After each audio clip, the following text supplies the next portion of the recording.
আসসালামু আলাইকুম। কুকিং হাউজে সবাইকে স্বাগতম জানাচ্ছি আমার আজকের রেসিপি দেখার জন্য। জিভে জল আনা খুবই মজাদার একটি ভর্তার রেসিপি নিয়ে চলে এসেছি।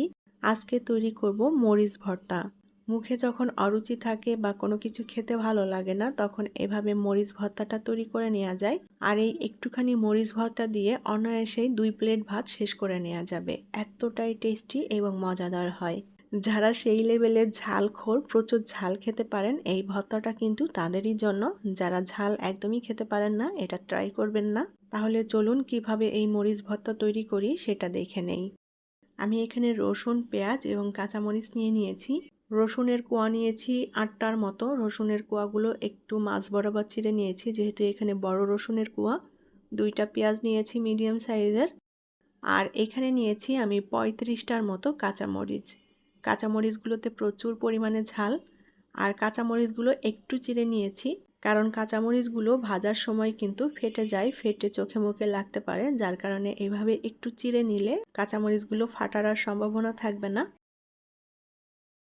প্যানে পরিমাণ মতো করে সরিষার তেল দিয়ে দেব, তবে তেলের পরিমাণটা কম দিতে হবে। এখন এর মধ্যে পেঁয়াজ, রসুন এবং কাঁচামরিচ দিয়ে দেব। পেঁয়াজ, রসুন, কাঁচামরিচ এখন অল্প আঁচে ভেজে নিতে হবে। ভর্তা যে যতটা তৈরি করবেন সেই আন্দাজ মতো করেই সব কিছু নিয়ে নিতে হবে।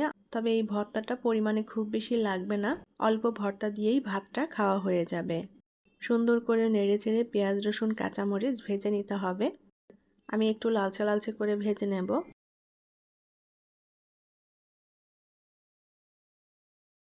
পেঁয়াজ মরিচটা একটু ভেজে নিয়েছি, এখন প্যানের একটা সাইডে সরিয়ে রাখবো। আমি এখানে ছোট্ট এক টুকরো রুই মাছ নিয়েছি। মরিচের সাথে আমি মাছটা অ্যাড করব।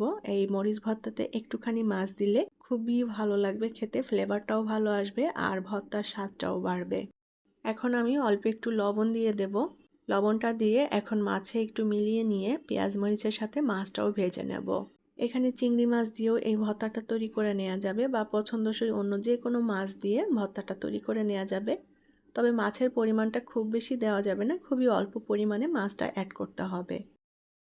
মাছটাকে সুন্দরভাবে সেদ্ধ করে নিতে হবে, যার কারণে আমি এখন এই পেঁয়াজ মরিচ দিয়ে মাছটাকে ঢেকে দেব। এতে করে মাছটা সুন্দর মতো সেদ্ধ হয়ে যাবে, মাছের মধ্যে সব ফ্লেভারটাও মিশে যাবে। চুলার আঁচ অল্প রেখেই মাছটাকে সেদ্ধ করে নিতে হবে। ঢাকনা দিয়ে ঢেকে দিয়েছি। অল্প আঁচে ঢাকনা দিয়ে এভাবে ঢেকে দিলে পেঁয়াজটাও নরম হয়ে যাবে। পেঁয়াজ থেকে হালকা পানি বের হয়েছে, এই পানিতেই কিন্তু মাছটা সেদ্ধ হয়ে যাবে।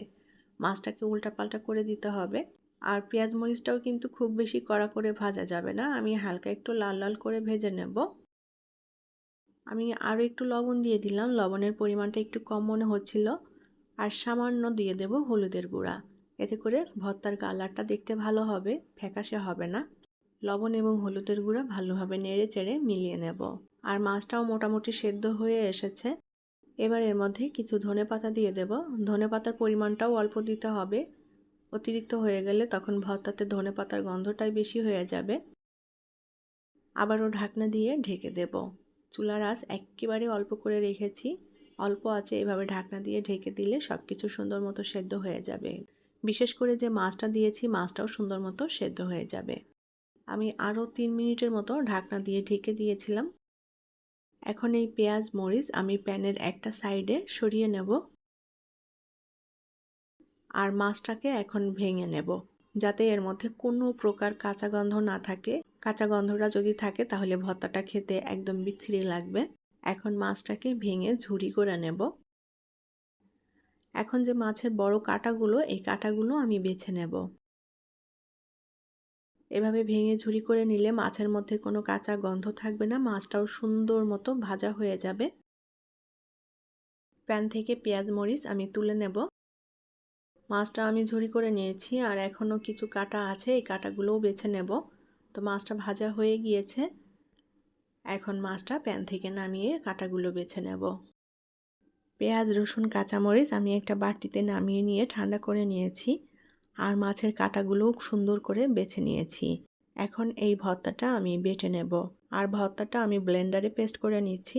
শিলপাটায়ও বেটে নেওয়া যাবে, আমি ব্লেন্ডারে করে নিচ্ছি, তাড়াতাড়ি হয়ে যাবে।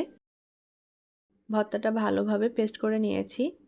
আর একেবারে মিহি করিনি, একটু ছোবা ছোবা রেখেছি। ভর্তাটা দেখেই হয়তো বুঝতে পারছেন কতটা লোভনীয় হয়েছে এই মরিচ ভর্তা। এই একটুখানি মরিচ ভর্তা দিয়েই কিন্তু অনায়াসেই এক থালা ভাত শেষ করে নেওয়া যায়। ভর্তার উপর দিয়ে আমি কিছুটা কাঁচা সরিষার তেল দিয়ে দেব। সরিষার তেলের এই ঝাঁঝালো ফ্লেভারটা ভর্তাটা খেতে খুবই সুস্বাদু করে দেয়।